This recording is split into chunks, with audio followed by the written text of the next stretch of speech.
Sahana vavatu Sahana bhunaktu Sahaviryam karavavahai Tejasvinavadhitamastu Ma vedvishavahai. Om Shanti Shanti Shanti. May the Lord protect us. May He nourish us. May we acquire the capacity to study and understand the scripture. May our study be brilliant and may we not cavil at each other. Om, peace, peace, peace unto us all. Dear brothers and sisters, loving Sai Ram to all of you. We welcome everyone present here and on Zoom to the Sri Sathya Sai Baba Center of Arcadia. We are grateful to Swami for blessing us with the opportunity to continue to participate in this Gita Jnana Yajna, which we have been doing for the few months. So, the last few weeks we have been doing Swami's Discourse on the chapter 12, Sloka 16, Anapecha Shuchidacha, which Swami gave a discourse on few occasions, one 1990, and the one we are doing right now is May 24th, 2000. So another there is powerful discourse, May 25th also Swami gave, that is on forbearance. Those are all two very landmark discourses. I would suggest everybody to read. It's very wonderful. Okay, now coming to the theme. By the way, so we have guests here. Everybody feel free to make your comments regarding the topic. So instead of making you give talks, I said, please participate in the discussion. So we are doing this discourse. This is mainly where Swami talks about the qualities of a devotee. So in the chapter 12, we are talking about starting sloka 13 to sloka 20. That is those 8 slokas where 35 qualities people he talks about. We don't need to be scared about. Even if you practice one quality well, we will be dear to the Lord. So this particular sloka of them, 12 are Swami loved them, but of them this sloka 16 Swami elaborated on 2 occasions, 1990 and then this time and different times, showing the importance. So I request somebody if they can summarize what are the qualities. Are you ready or not? You are busy with the conference. Then okay, this time I won't put you on the spot. So main thing we discussed is anapecha, suchir, daksha, udasina. So 4 qualities already we discussed. And now we'll start with gata vyadaha. So anapecha is the first quality, not to have the desires, worldly desires. So because Swami says man minus desire is God. So not to have desires, but to desire for God, that is also a desire, but that is not considered a desire. So all our desires we should turn towards God. So that is the first important requirement, quality of a devotee, anapecha. You can, after I finish summary, anybody, if you have to did some homework, you can add. Second more important quality is suchi, purity, both external purity, internal purity. The external purity of the surroundings, our place where we worship, all those homes, work, all in the community. But most important is internal purity, where, as we were talking about the discourse, Swami says, get rid of those 16 negative things, 8 types of enemies. So, desire, anger, attachment, pride, and jealousy, and the 8 types of pride. That pride of youth, lineage, beauty, physical strength, scholarship, and spiritual pride, wealth, pomp, name, fame, all these are our prides. So we should be, once you get rid of it, you will get purity. So all our sadhana is to achieve that purity. And repeatedly we said, Swami said, purity is enlightenment. That was a part of our world conference.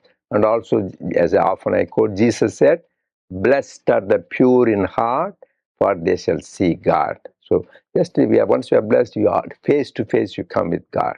So that is where all our things is to get rid of this. And third quality we talked about is daksha. Daksha means two things. Swami said determination. Whatever you want to do, I want to do this service, or I want to give a talk, or write a book, or spread Swami's message. You should have that determination. Just you should not start something, leave in the middle because obstacles come.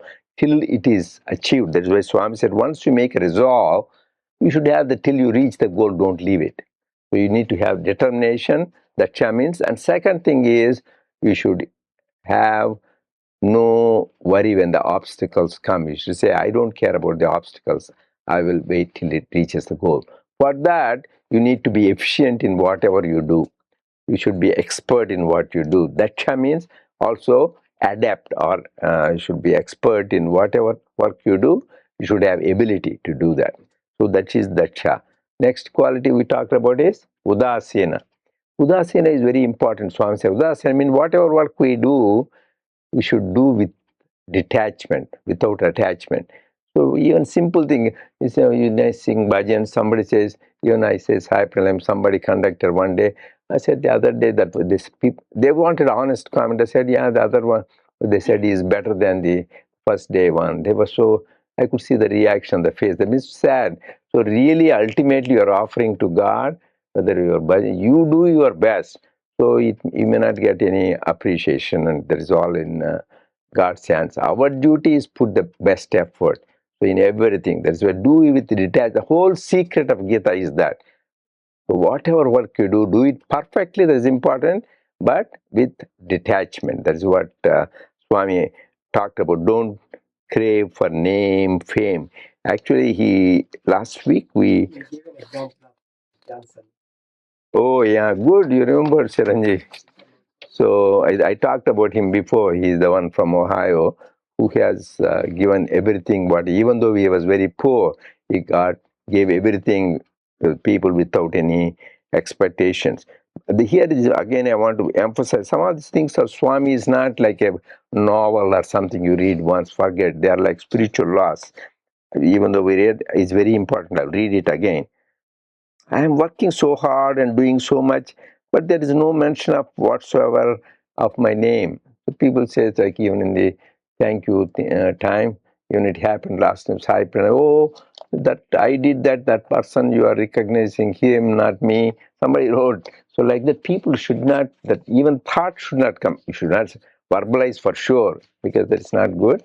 Even in the thought, we should not think about, oh, I'm doing this, why they are not putting me in a committee or recognizing me. That is the ultimate. That's why you are doing it for God.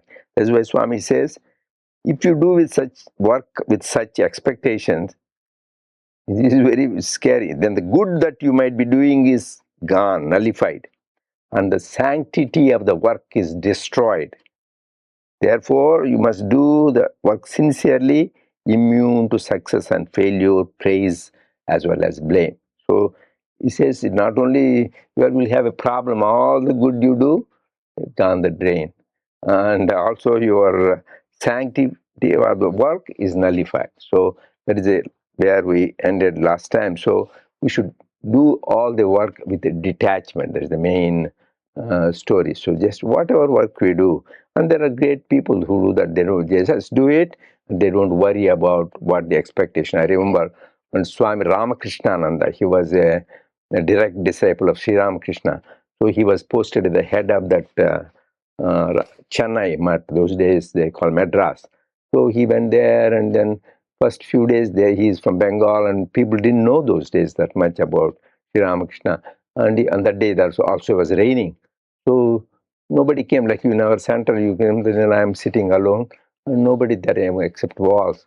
How do you want to think, let me cancel thing today. He didn't. I said, I will give the talk. He gave that 1 hour discourse. Somebody said, my God, there is nobody. Who are you talking to?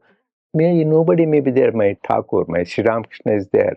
If you believe his God is there, omnipresent, he is there with you and you are talking to him. That kind of commitment that it is not you are trying to do this for pleasing God. So the great souls like that, they do for work's sake because of the love. So that is the important example. So next quality we are going now is Gata Vyadaha. Who is, yeah, go ahead, Pravina. Yeah, we can hear.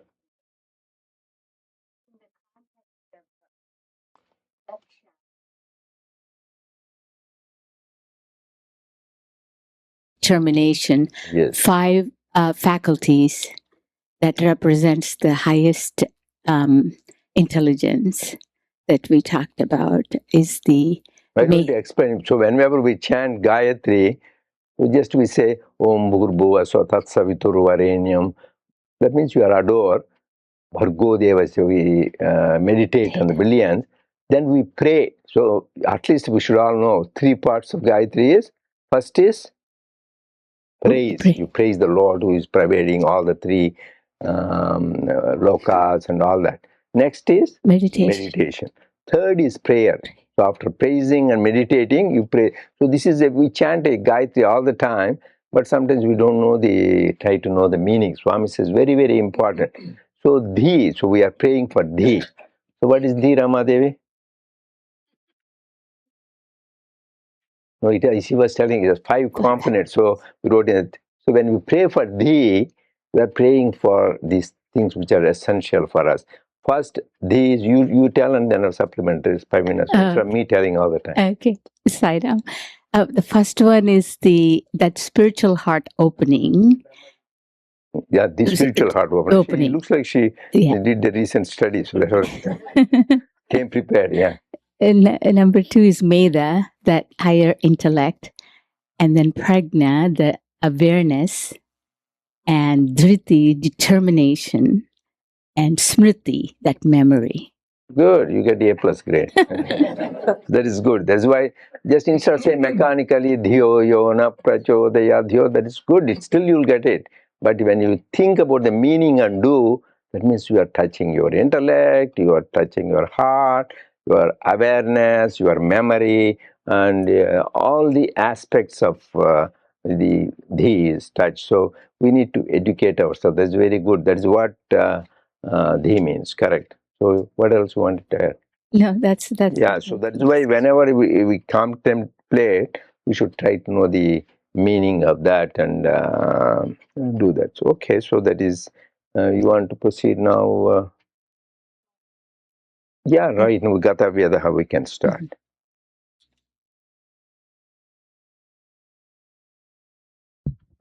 Sairam. After this is Gatya Vyadaha. This means being impervious to the ups and downs brought about by time.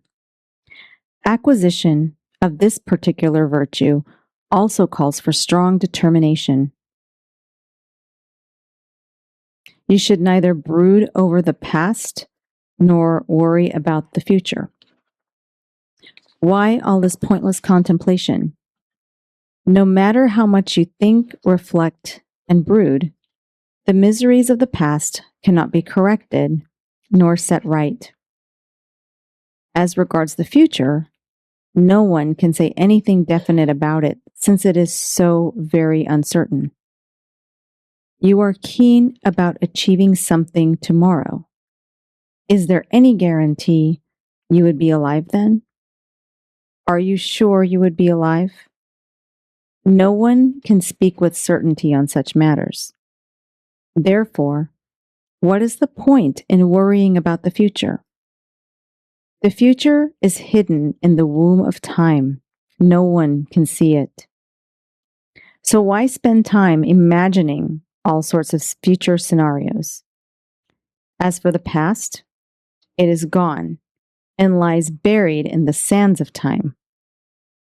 The past cannot be revived, recovered, or resurrected. The future belongs to time. Why, therefore, waste time reflecting about both the past and the future?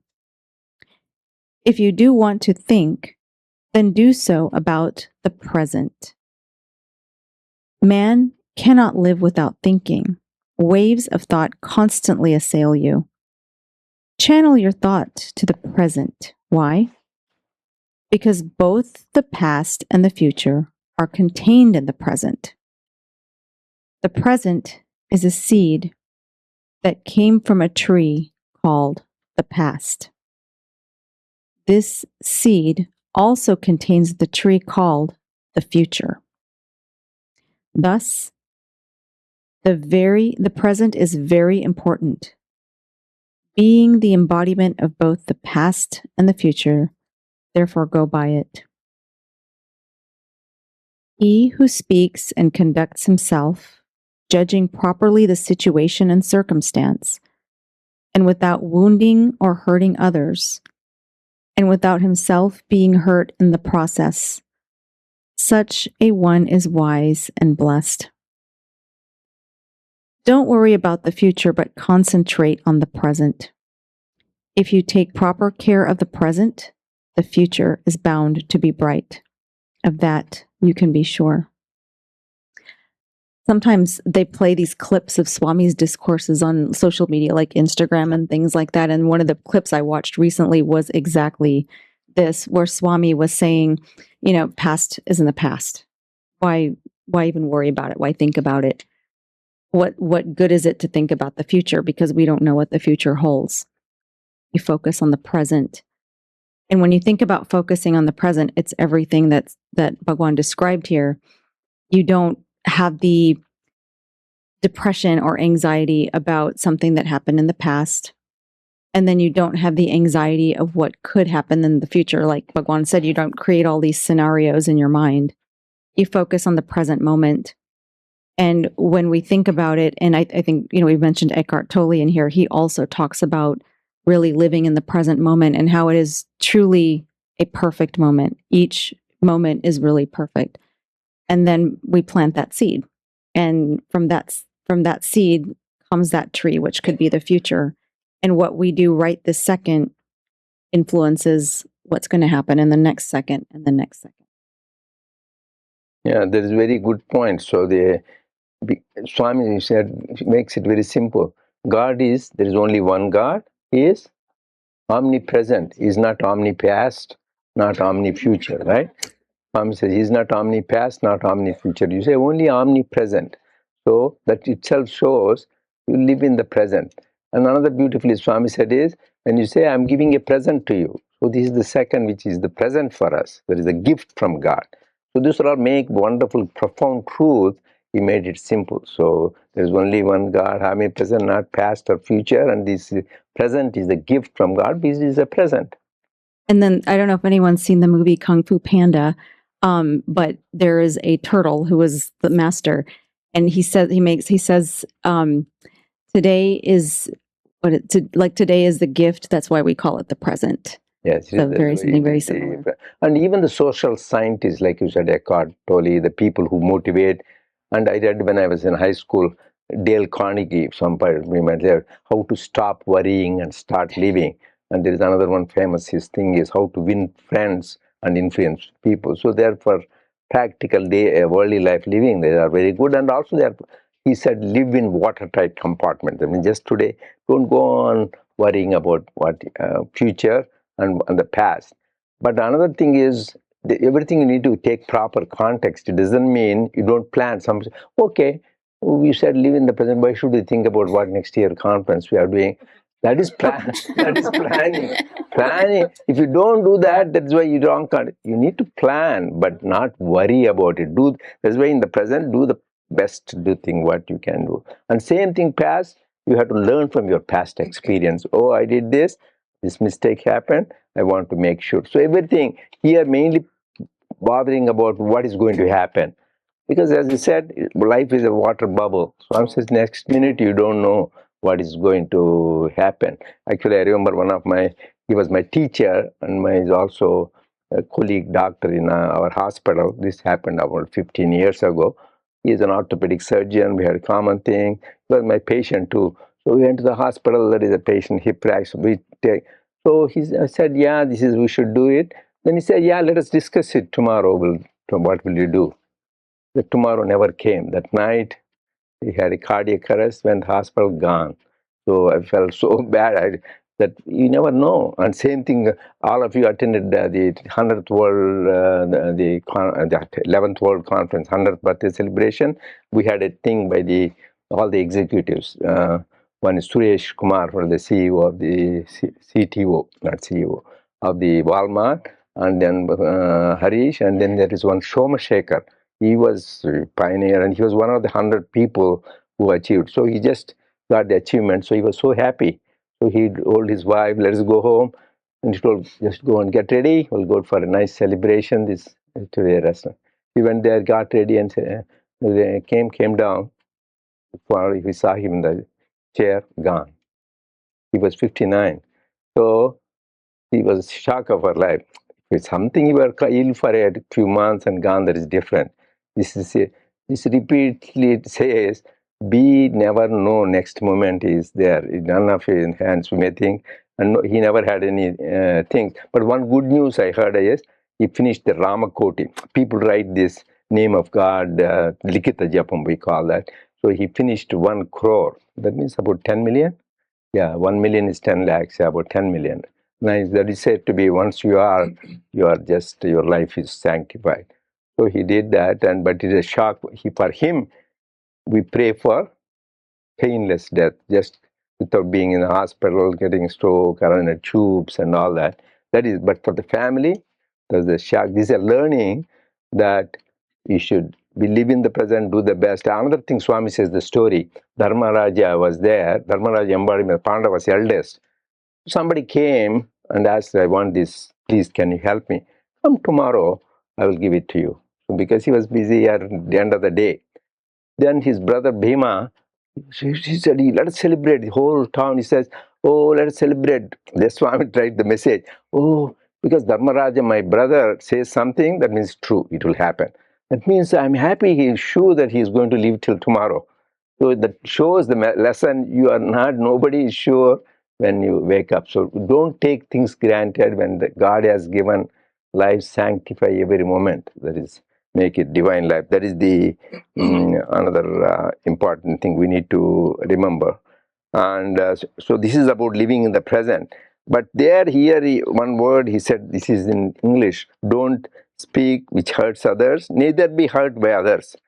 There is a Telugu poem actually beautiful. Noppimpaka Tanovaka Tapinchuka Tiruguvadu Dhanyudu Sumati. There is a collection of great different poets. This way, he is great, or he is a wise man who doesn't hurt others, and somebody is hurting you, he just nicely sneaks out and doesn't get hurt. Don't hurt, neither be hurt by others.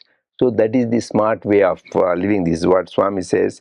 You should, a wise and blessed one is, neither he hurts others, nor let others hurt him. So this is very important story about how to live in the present. So we don't, I'm happy you made a comment, you made. Anybody else? Manfred, you are there, Alexander, anything relate to you, these are all practical lessons, because the difference between Brahma Sutras, Upanishads, and Gita, they are Brahma Sutras are just for listening and contemplating, same thing Upanishad, whereas Bhagavad Gita is called Anushtana Vedanta, which is a practical day-to-day. That is why, where was Gita was taught? In the middle of battlefield, not in a cave or a dense forest. In the middle of battlefield, and intense action is there.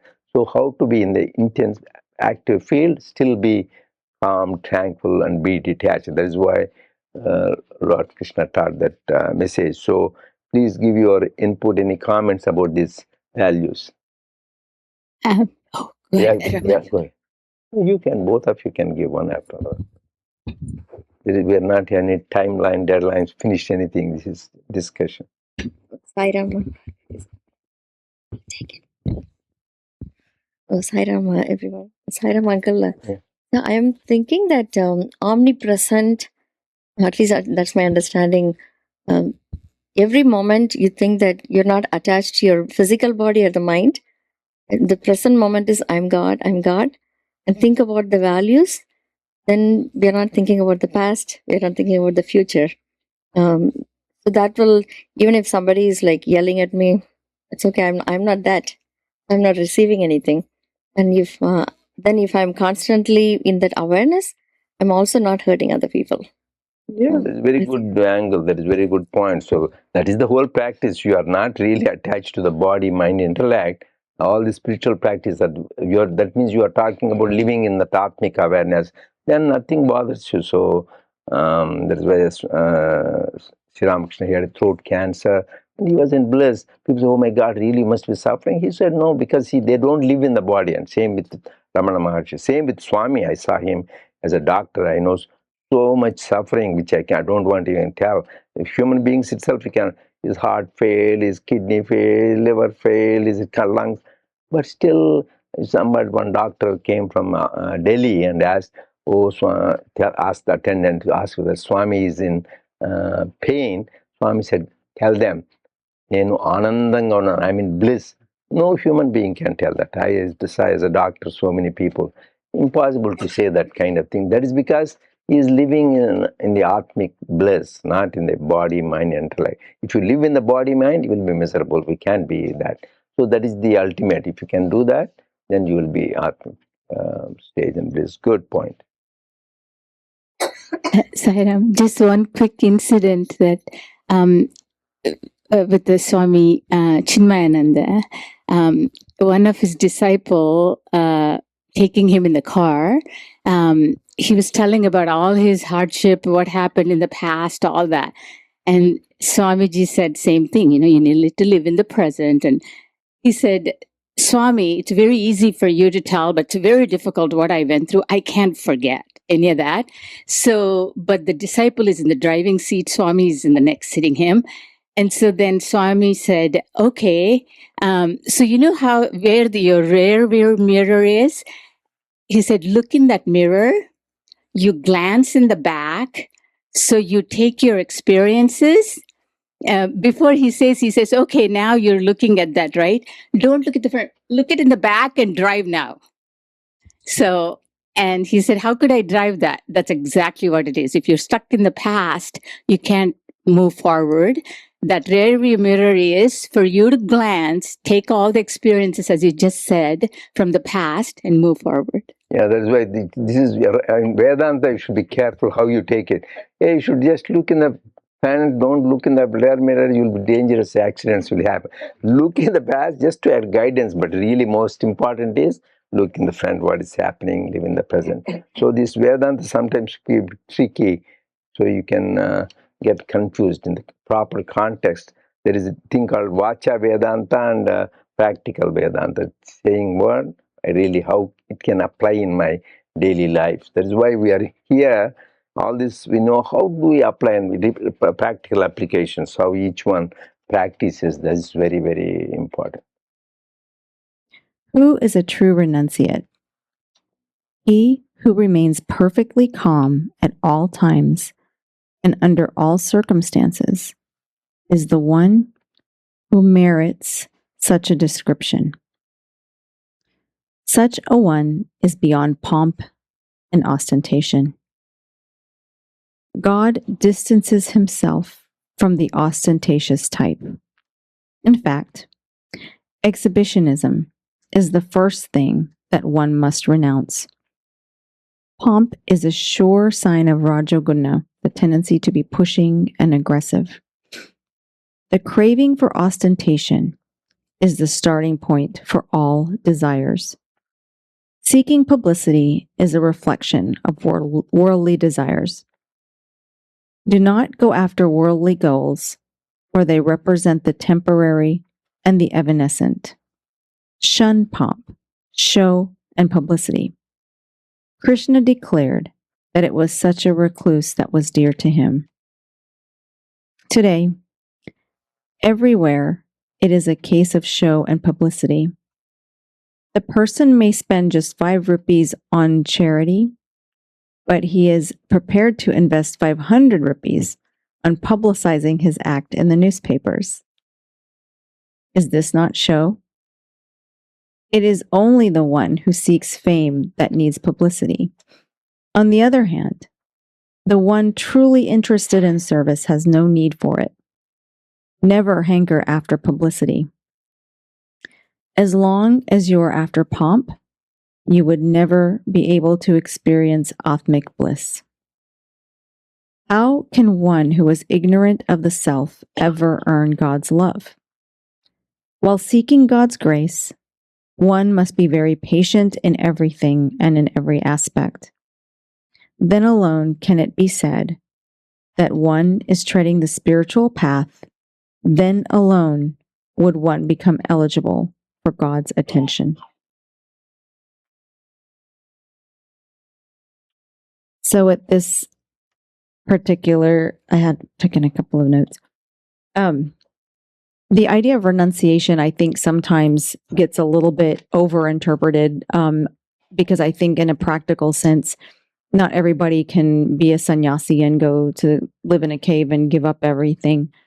However, it's recognizing that everything that we are given by God, all these opportunities, it is because because God has sort of paved the way for us.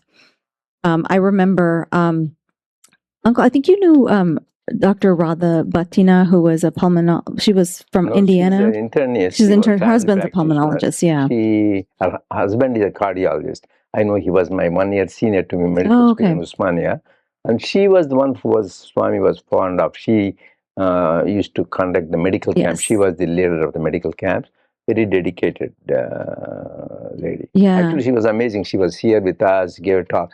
She was sleeping and time difference. So she's, right, Hema, that time 4 o'clock, said, Swami came and woke me up. You should go there, sit with them for Suprabhatam. I really, you never know how Swami thinks. Yeah. I said, how did you know? We didn't tell you or anything. The Swami said, go there and join them for Suprabhatam. Just, she's very wonderful lady. So. Yeah. She, I think one of the things she said that really stuck with me is that seva is our Pad Namaskar.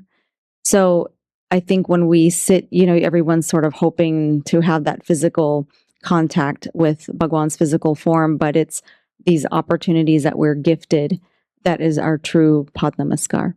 So for people who can relate to that, so Swami, whenever people do service in Prashanti Nilayam or anywhere, when you go there, one of the things people look forward is at the end of their service activities, Swami would sometimes bless them, give them vibhuti, or at least he will give Pada Namaskar. They line up people and Swami walks in between, gives Pada Namaskar. So that is a tradition. But whenever you are used to something, Swami puts a stop. It should not become ritual. So one time, one of the doctors from Vizag, that is what I told those medical camp doctors. So she said, Swami, our doctors finished the camp, we are leaving. So now we sit up for the Pada Namaskar. Swami said, choose one of the two. You want Pada Namaskar, I'll give. Or you want to do service next time. So, you guys, that means we won't be able to do service if we are. So that means don't crave for that. So just Swami gives so much, he's always giving. But we get caught up in these things that we are expecting. So you choose either of them. So that is why it is very important to do in that spirit, as you said. So you do the divine things, but with completely detachment. Because then you won't have this publicity is... Swami says two are the greatest obstacles when we are doing any work. One is the ego and another is jealousy. So ego is which you can see outside. Swami says like a tree, it has got pests or disease, something in the leaves or roots. You can see it outside. Very people who are show off, talk big things and pride. You can see it obviously. This guy is very arrogant guy, show off. But jealousy is, Swami says, more dangerous. You won't see it outside. It is like a root insect, Swami said. How do you know one day whole tree falls down? Because it ate away the whole roots. So of the two diseases, Swami says, more dangerous disease. At least people will point out, you can correct. But jealousy about the good of others, it is very, so you pray to God. That is why Lord Krishna, he tells Arjuna, Anasuyave, that means one without jealousy. So we need to develop these things whenever we are doing that. When you do that, the previous sloka is connected. Yona Krushyati Yona, what is Asman no Dvijite Loko, Lokan no Dvijite, Harshamarsha Bhayodvegai Yomad Bhaktasmed. This is connected to that. That means once you really live in that, you won't have Bhaya and Udvega. That means no fear, no anxiety. So we should test ourselves. Whenever we have fear, whenever we have anxiety, that means we are not established in complete faith. Still we have, if you really have complete faith in God and complete that, you will never have fear, because fear is more dangerous. It says death is better than real fear, because death, one time you die. A fear of every minute, some people live in fear. That is called like funeral pyre. Once you put, and that is it, you burn them and die. But it's daily burning you inside, so that is worse. So just let God's grace, pray, Lord. So that is why Swami, what is the famous thing, bhajan we sing? Don't worry, be happy. So worry, don't worry. Why? Baba is there. He's with double Abhay Hasta. Be fearless, not with one hand. So most of the temples, if you go, you'll be like this. God will be Abhay Hasta and then Varada Hasta. That means with one hand he will say that, another hand he will give boon. But Swami, a lot of pictures you can say double Abhay Hasta. So it only pose. A lot of times he did it like that. So means with both hands, he says, be fearless. Because not to have fear, that is the Lord, Swami Vivekananda used to say, one of the most important for spiritual seeker is Abhi, Upanishads. Be fearless. You should not fear of anything. Somebody criticizes you, somebody writes about you. That's what most of the people are scared of, what others think of me.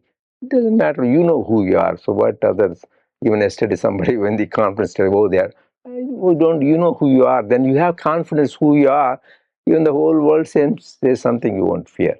Because always people worry about what others think. But be good and do that, then you will be fearless and happy, not worry. So almost time up. Anybody, if not have it, we'll continue next. Anybody else, any comments, suggestions? Okay, good.